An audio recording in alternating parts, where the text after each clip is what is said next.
I've seen a few, but I think especially around AI, the biggest mistake I've seen companies make is not being intentional about learning how to apply it.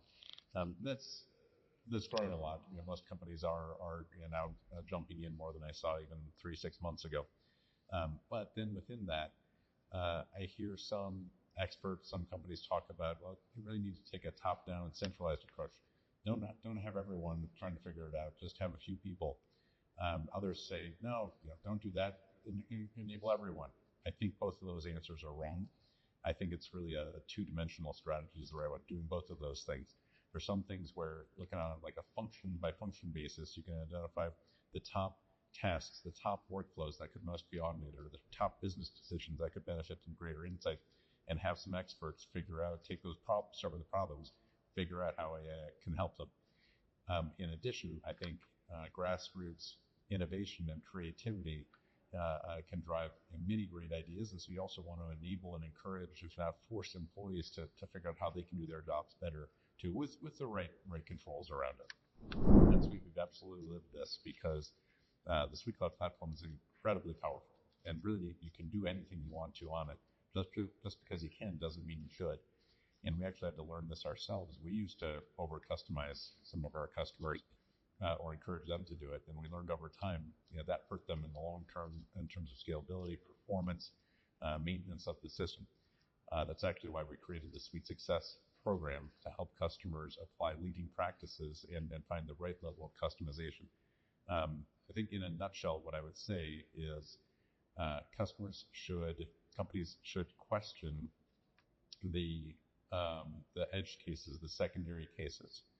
And you're going to get it during implementation. You'll get requests. I want it to work this, we'll do this, and this.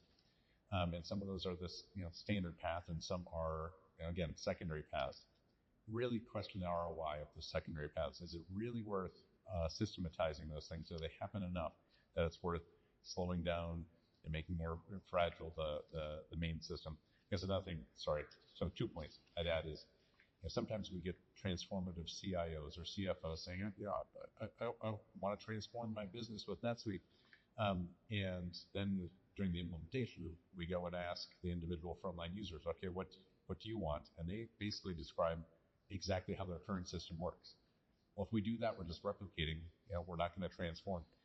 So there's a change management element to this, where if you want to transform, then both internally, with the support of NetSuite, need to make sure we're not just asking the frontline folks, tell us exactly how you want it to work and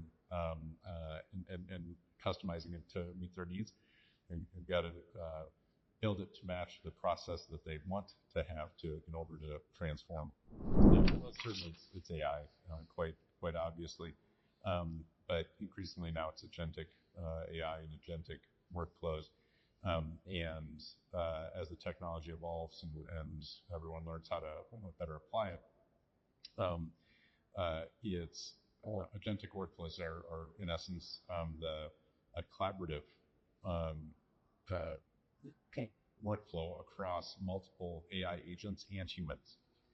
And we're going to see that evolve, but also you see companies applying that and figuring out how they can automate more of their work with combinations with orchestration of agents. But also it's not all about automating it and the AI doing it or the agents doing all of it.